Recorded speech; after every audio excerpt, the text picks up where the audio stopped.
everyone, and welcome back to Bible ASMR. My name is Sun, and it is good to be back.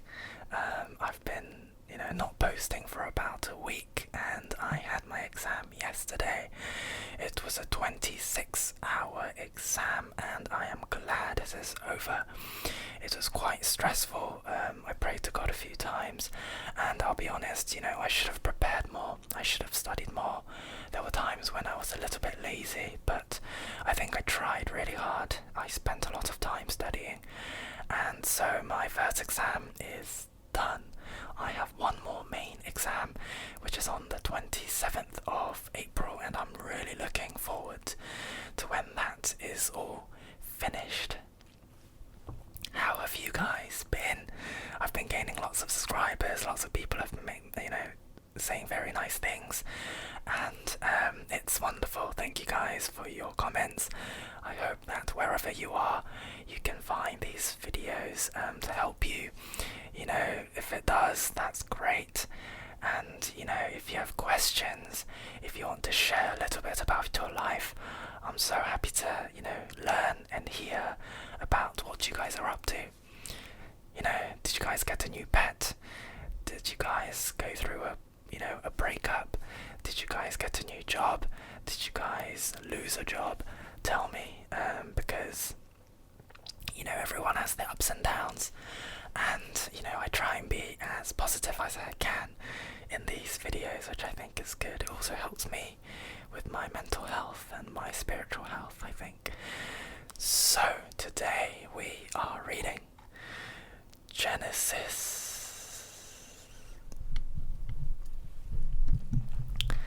chapter 35 to 38.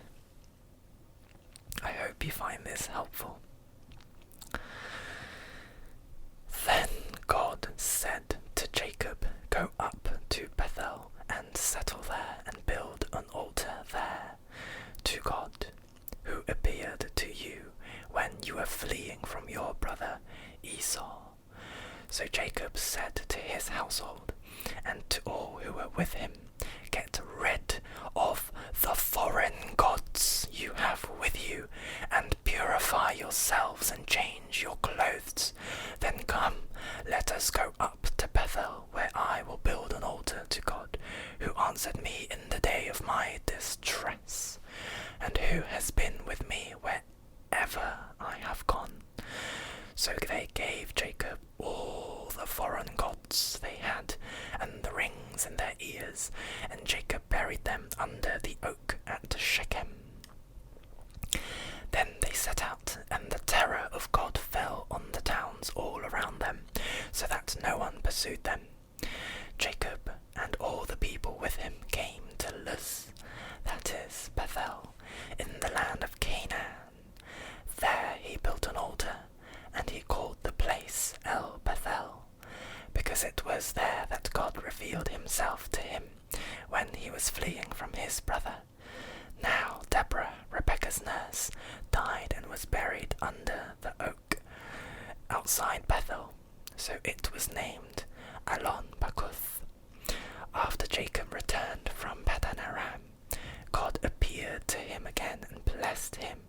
God said to him, "Your name is Jacob, but you will no longer be called Jacob. Your name will be Israel." So he named him Israel. And God said to him, "I am God Almighty. Be fruitful and increase in number. A nation and a community of nations will come from you, and kings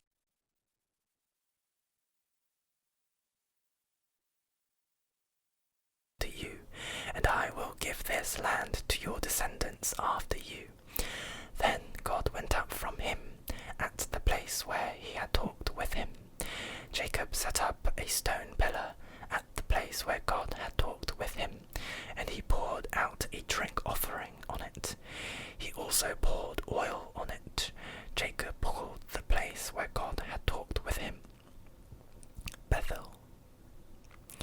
Then they moved on from Bethel, while they were still some distance from Ephraim. Ephrath. Rachel began to give birth and had great difficulty. And as she was having great difficulty in childbirth, the midwife said to her, "Don't despair, for you have another son," as she breathed her last, for she was dying. She named her son Ben-Oni, but his father named him Benjamin. So Rachel died and was buried on the way to Ephrath, that is, Bethlehem. Over her tomb Jacob set up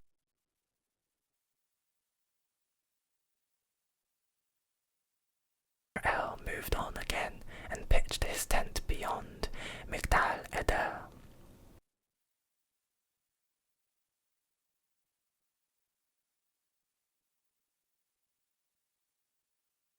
Bilhah, and Israel heard of it. Jacob had 12 sons. The sons of Leah: Reuben, the firstborn of Jacob, Simeon, Levi, Judah, Issachar, and Zebulun. The sons of Rachel: Joseph and Benjamin. The sons of Rachel's servant Bilhah: Dan and Naphtali. The sons of Leah's servant Zilpah: Gad and Asher. These were the sons of Jacob who were born to him in Padan Aram. Jacob came home to his father Isaac in Mamre, near Kiriath Arba, that is, Hebron, where Abraham and Isaac had stayed. Isaac lived 180 years. Then he breathed his last and died, and was gathered to his people, old and full of years. And his sons Esau and Jacob buried him. This is the account of the family line of Esau, that is, Edom. Esau took his wives from the women of Canaan, Adah, daughter of Elon the Hittite, and Oholibamah, daughter of Anah, and granddaughter of Zibeon the Hivite, also Basemath, daughter of Ishmael and sister of Nabaioth. Adah bore Eliphaz to Esau, Basemath bore Reuel, and Oholibamah bore Jeush, Jalam, and Korah. These were the sons of Esau, who were born to him in Canaan. Esau took his wives and sons and daughters, and all the members of his household, as well as his livestock, and all his other animals, and all the goods he had acquired in Canaan, and moved to a land some distance from his brother Jacob. Their possessions were too great for them to remain together. The land where they were staying could not support them both because of their livestock. So Esau, that is, Edom, settled in the hill country of Seir. This is the account of the family line of Esau, the father of the Edomites, in the hill country of Seir. These are the names of Esau's sons: Eliphaz, the son of Esau's wife Adah, and Reuel, the son of Esau's wife Basemath. The sons of Eliphaz: Teman, Omar, Zepho, Gatam, and Kenaz. Esau's son Eliphaz also had a concubine named Timnah, who bore him Amalek. These were the grandsons of Esau's wife Adah. The sons of Reuel: Nahath, Sarah, Shammah, and Mizah. These were the grandsons of Esau's wife Basemath. The sons of Esau's wife Oholibamah, daughter of Anah and granddaughter of Zibeon, whom she bore to Esau: Jeush, Jalam, and Korah. These were the chiefs among Esau's descendants, the sons of Eliphaz, the firstborn of Esau. Chiefs: Teman, Omar, Zepho, Kenaz, Korah, Gatam, and Amalek. These were the chiefs descended from Eliphaz in Edom. They were the grandsons of Adah. The sons of Esau's son Reuel: chiefs: Nahath,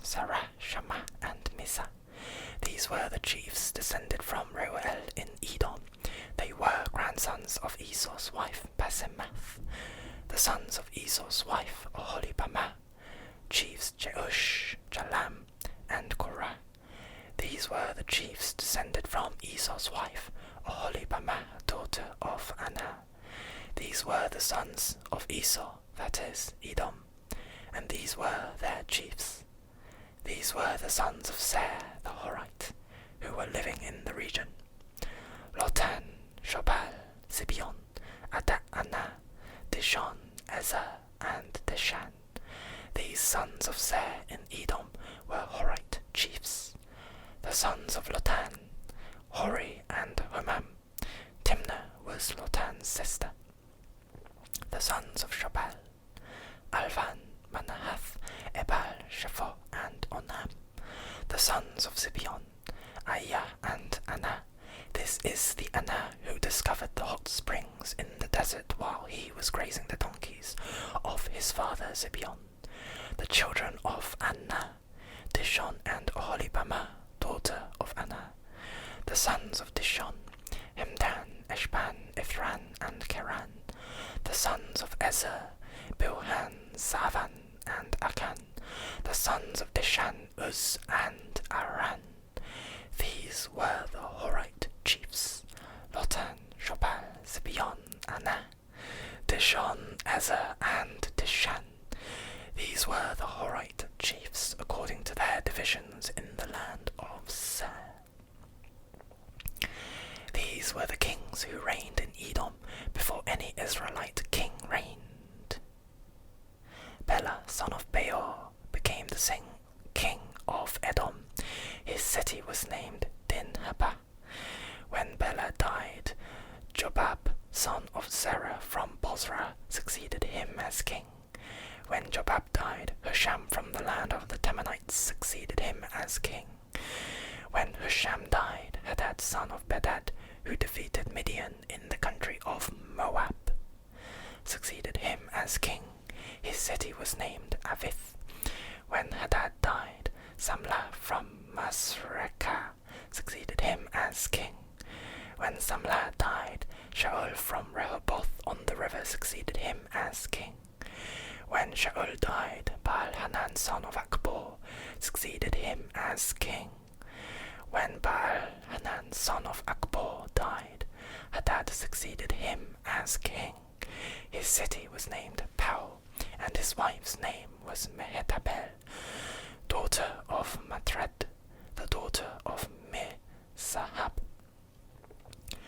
These were the chiefs descended from Esau by name according to their clans and regions: Timnah, Alva, Jetheth, Oholibamah, Elah, Pinon, Kenaz, Teman, Mibzah, Magdiel, and Iram. These were the chiefs of Edom according to their settlements in the land they occupied. This is the family line of Esau, the father of the Edomites. Jacob lived in the land where his father had stayed, the land of Canaan. This is the account of Jacob's family line. Joseph, a young man of 17, was tending the flocks with his brothers, the sons of Bilhah, and the sons of Zilpah, his father's wives, and he brought their father a bad report about them.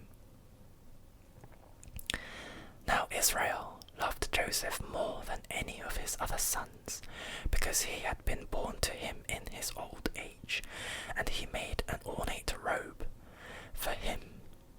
When his brothers saw that their father loved him more than any of them, they hated him and could not speak a kind word to him. Joseph had a dream, and when he told it to his brothers, they hated him all the more. He said to them, "Listen to this dream I had. We were binding sheaves of grain out in the field, when suddenly my sheaf rose and stood upright, while your sheaves gathered around mine and bowed down to it." His brothers said to him, "Do you intend to reign over us? Will you actually rule us?" And they hated him all the more, because of his dream and what he had said. Then he had another dream, and he told it to his brothers. "Listen," he said, "I had another dream, and this time the sun and moon and 11 stars were bowing down to me. When he told his father as well as his brothers, his father rebuked him and said, "What is this dream you had? Will your mother and I and your brothers actually come and bow down to the ground before you?" His brothers were jealous of him, but his father kept the matter in mind. Now his brothers had gone to graze their father's flocks near Shechem, and Israel said to Joseph, "As you know, your brothers are grazing the flocks near Shechem. Come, I am going to send you to them." "Very well," he replied. So he said to him, "Go and see if all is well with your brothers and with the flocks, and bring word back to me." Then he sent him off in the valley of Hebron. When Joseph arrived in Shechem, a man found him wandering around in the fields and asked him, "What are you looking for?" He replied, "I am looking for my brothers. Can you tell me where they are grazing their flocks?" "They have moved on from here," the man answered. "I heard them say, 'Let's go to Dothan.'" So Joseph went after his brothers and found them near Dothan, but they saw him in the distance, and before he reached them, they plotted to kill him. "Here comes that dreamer," they said to each other.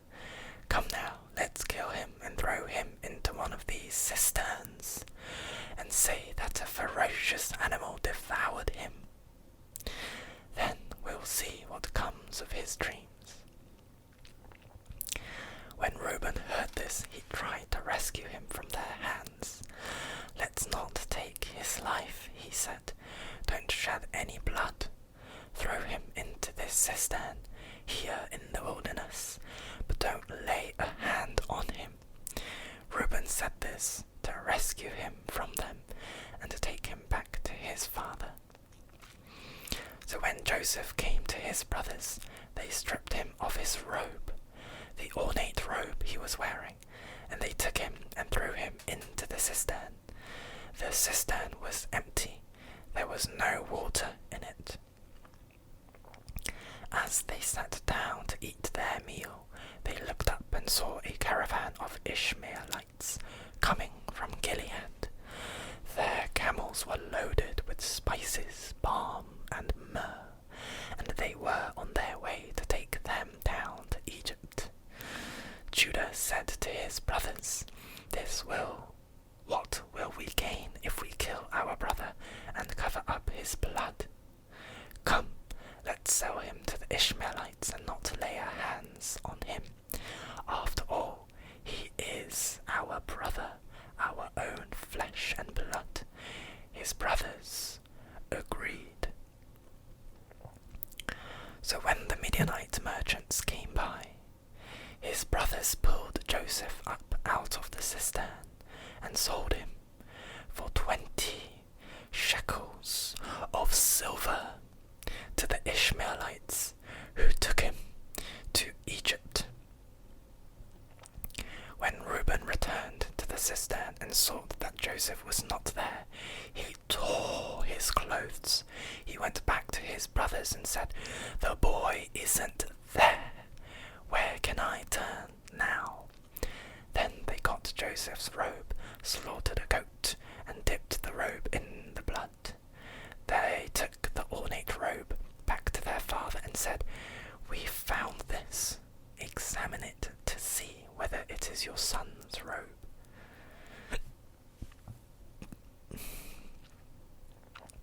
He recognized it and said, "It is my son's robe.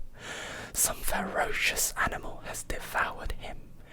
Joseph has surely been torn to pieces." Then Jacob tore his clothes, put on sackcloth, and mourned for his son many days. All his sons and daughters came to comfort him, but he refused to be comforted. "No," he said, "I will continue to mourn until I join my son in the grave." So his father wept for him.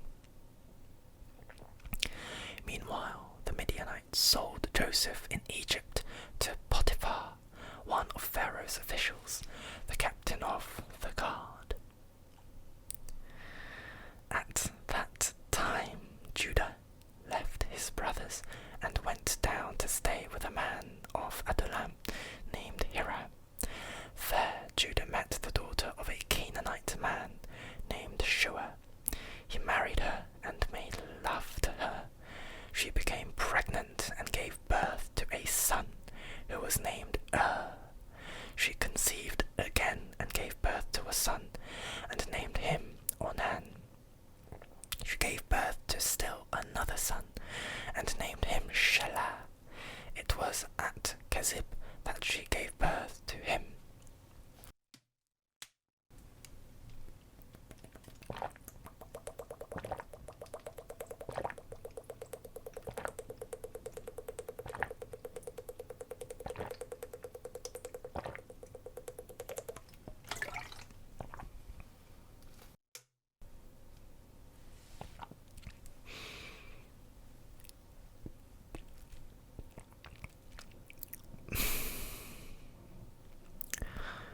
Judah got a wife for his firstborn,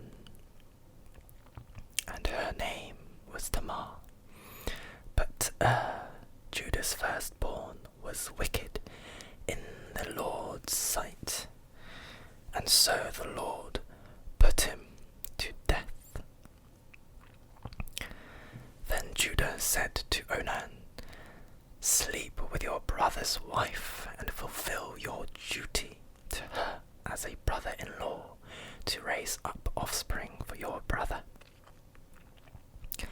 But Onan knew that the child would not be his, so whenever he slept with his brother's wife, he spilled his semen on the ground to keep from providing offspring for his brother. What he did was wicked in the Lord's sight, so the Lord put him to death also. Judah then said to his daughter-in-law, Tamar, "Live as a widow in your father's household until my son Shelah grows up," for he thought he may die too, just like his brothers. So Tamar went to live in her father's household. After a long time, Judah's wife, the daughter of Shua, died. Judah had recovered from his grief. He went up to Timnah, to the men who were shearing his sheep, and his friend Hira the Adullamite went with him.